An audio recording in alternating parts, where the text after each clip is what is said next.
Mike, a simple question I've got to ask you is, why did you accept this fight? Why are you fighting Roy Jones? Because I can.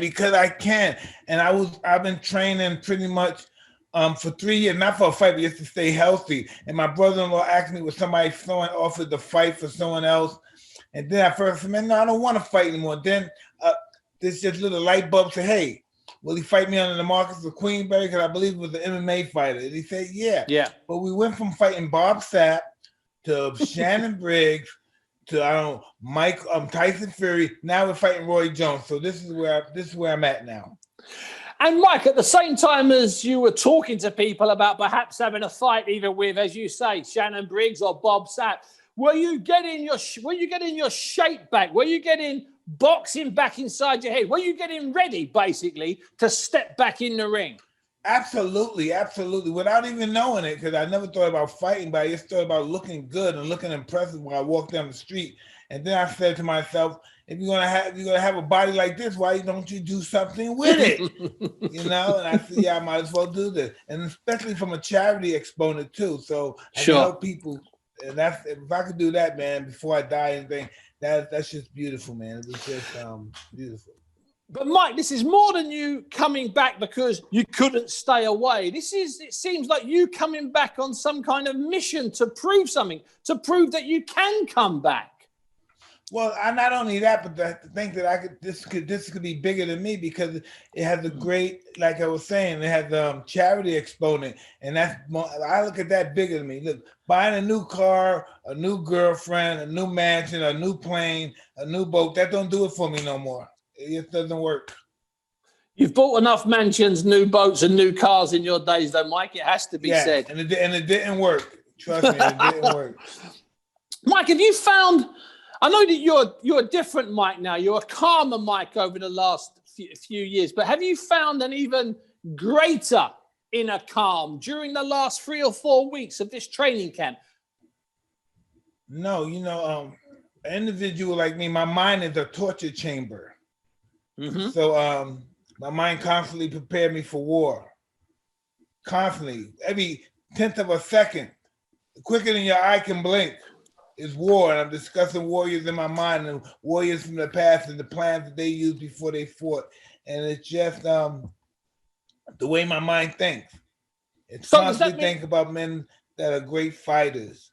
So do you mean actually men that have actually got in the ring, or just men in history that are great fighters? So in some ways, are you traveling back to your greatest days? I'm talking about guys like Achilles, Alexander the Great, Hannibal, all these guys, military geniuses. So those guys are inspiring you. Those guys from ancient history, men that took elephants across the Alps, men that defied laws, men that walked on water, men that took on forces that should have annihilated and beat them. It's those great men that are inspiring Mike Tyson these days. 100%. They always inspired me. They inspired me when I was fighting. But I just think they called on me again and they want me to do this, and this is what I want to do. So it's like a calling. It's like this is more. Yeah, I would say that. I would say it's like a calling. Now, Mike, is this fight here? Is this the closest you've been to returning to the ring under proper boxing rules in the last 15, 16 years? Is this Absolutely. The closest? Besides sparring in the ring, yes, this is the closest I've ever been to actual professional contest. Mike, in preparation for this fight and getting your mind right, do you watch any of your fights? Is that something you do, or do they just play inside your head? Well, I watched my old training that I have on tape, and I watched how I trained back then, and I put that with what my caliber of training in now. I put some of that together. But I always not more so than the fights. I watch my old training sessions. I watch them a lot. Now, Mike, the old Mike, and I was around the old Mike a lot. You, in some ways, needed to want to fight the man you were fighting, to want to get in the ring with that man. Is it the same with Roy? Are you having to change the way you think about him to make him the enemy? Listen, I'm stepping in the ring with, probably the greatest fighter that ever came on this planet. So it's not like I'm fighting Santa Claus or Palooka Joe, okay? that one particular night, all those years ago, when he outboxed John Ruiz to win the heavyweight title, were you ringside that night, or were you out of state, or weren't you bothered about it at that time? Can you remember? Hey, I watched the fight. I watched the fight, and I anticipated him winning that fight.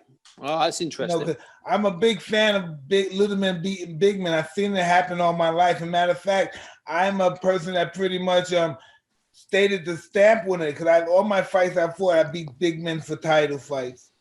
I was always the smallest man.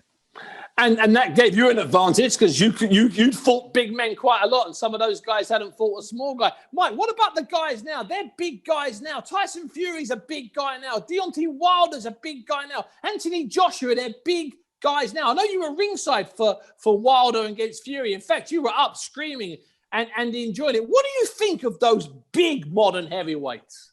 I think they're brilliant, man. I think they're brilliant fighters, and man, they could do so much for society and have exhibitions and take the money from exhibitions, because they're big crowd pleasers, and they can help so many people, the homeless, the drug infected. It's just so many people out there that we can do so much for, and that'd be that wouldn't even be a tenth of their charitable heart to do something like that. Sure. Fight exhibition. Matter of fact, fight exhibitions with me, and all of our most of our charity would go to people who really desperately need it.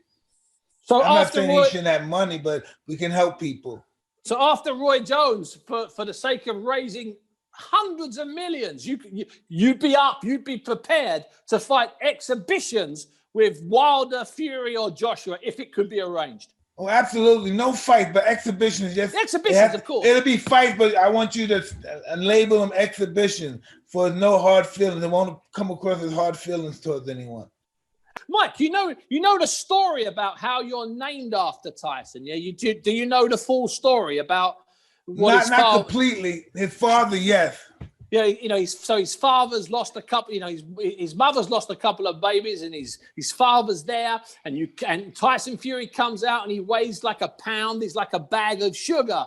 And his father says, "No, we'll call him Tyson because Tyson's a great fighter." How do you feel when you hear a story like that, Mike? I'm totally humbled. Mike, I've got to ask you this. You talked there about how much money those guys could make in charity fights, and how you'd like to help raise that money when you're making, if you having some charity fights with them, and that would be admirable. It would be incredible, and everybody would be, to use your word, humbled. But over the years, Mike, you've made so much money. And I don't want to use the word regret, but is there regret in you that you didn't spend more on good causes? Hey, most of it was good causes. It was given to people. So most of it was good causes. Even if there were bad people, it was given to them. Yeah. So, I know that to be true. And so just finally, Mike, and we really appreciate your time here as you build up to Roy Jones. Two things. First of all, what's going to happen when it's ding, ding, first round against Roy Jones? Talk me through the first 60 seconds of that fight. I'm right on top of him. Mm-hmm. I'm right on top of him. First round, I'm right on top of him. That's all I have in my mind. The first round, some ding, I'm right on top of him. And Mike, if you could time travel, and if it wasn't an exhibition, which of the modern heavyweights would you like to test your skills, your power against? The prime Mike Tyson against the prime Tyson Fury, or the prime Anthony Joshua over 12 rounds for the heavyweight title? Which one of them, if you could time travel, would you want to share the ring with? Well, if we're fighting at the same time, I would like to fight both of them that year. If I'm lucky of winning the fight. Because that's the way you are. Yeah, I always fight like 3 times a year when I was defending my title. Mike, well, you sound like the happiest. I think you're the happiest Mike Tyson I've spoken to over the last 20-odd years. The most content. Well, I'm very grateful that God allowed me to wake up another day. Allah was great. Thank you. Mike, thank you so much for your time, and enjoy your exhibition with Roy Jones Jr. Thank you so kindly, my friend.